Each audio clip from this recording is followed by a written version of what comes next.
आज जेवायला मी आणि माझी मुलगी दोघंच होतं, म्हणून म्हटलं कुठे चपाती भाजी वगैरे करत बसायचं, म्हणून मसाले भात करूया असं ठरवलं. मग मी इथे 2 वाटी तांदूळ घेतलेत, अशी ह्या वाटीने 2 वाटी तांदूळ घेतले आणि थोडीशी अर्धी वाटी मूग डाळ घेतली, सालीची पण घेतली मूग डाळ हिरवी, आणि साधी मूग डाळ पण घेतली. इथं कांदा टोमॅटो कढीपत्ता घेतलाय आणि आलं लसूण मिरची आणि कोथिंबीर वाटून घेतली. इथं हिंग लागणार आहे आणि हळद आणि थोडंसं तिखट टाकणार आहे मी. इथं बघा कुकरमध्ये तूप टाकून घेतलंय आणि तूप आणि तेल दोन्ही मिक्स करून घेतलंय. आणि आता ह्याच्यामध्ये मी टाकणार आहे कांदा टोमॅटो कढीपत्ता आणि हिंग टाकून घेतलाय. छान मिक्स करून घेतोय आणि कांदा पटकन मऊ होण्यासाठी मी ह्याच्यातच मीठ टाकणार आहे. आत्ताच मी चवीप्रमाणे मीठ टाकून घेणार आहे. एकदाच मिक्स करून घ्यायचं, चांगलं परतून घ्यायचा कांदा, छान तेलात मऊ करून घ्यायचं. कांदा छान परतून झाला, असं मऊ झाला तेलामध्ये. आता ह्याच्यात टाकतो 1 चमचा भरून हळद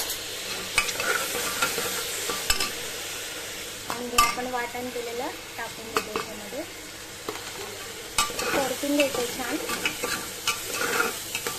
मी लवंग मिरे आणि दालचिनीची पावडर टाकते, थोडासा अर्धा चमचा टाकले, पण छान मिक्स करून घेते.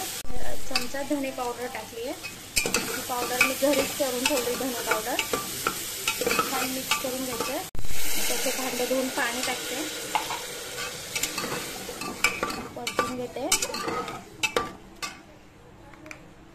आता आपण याच्यामध्ये हे भिजवलेले डाळ तांदूळ टाकून, इथे तांदूळ जेवढे होते त्याच्या अंदाजाने पाणी टाकून घ्यायचंय. हे बघा इथं अंदाजाने मी पाणी टाकून घेतलंय, म्हणजे 2 वाटी तांदूळ आणि 1 वाटी डाळ होती, मग मी इथं 5 वाटी असं पाणी टाकून घेतले अंदाजाने. आणि आता हे 4 शिट्ट्या करून चांगलं शिजवून घेते. मी इथं बासमती तुकडा तांदूळ घेतलाय, तुमच्याकडे जो कुठला तांदूळ असेल तो तुम्ही घेऊ शकता. छान मिक्स करून घेतलंय आणि आता 4 शिट्ट्या करून घेते. हा बघा कुकर थंड झालाय आणि इथं मस्त आपला मसाले भात तयार आहे. हे बघा मस्त असं आपला मसाले भात इथे तयार झाला. हे बघा इथे जेवणामध्ये मस्त असा मसाले भात आणि रात्रीच्या वड्या होत्या, मी उकडून ठेवल्या होत्या आळूच्या वड्या, त्या मस्त तळून घेतल्या. भात आणि आळूच्या वड्या तयार आहेत.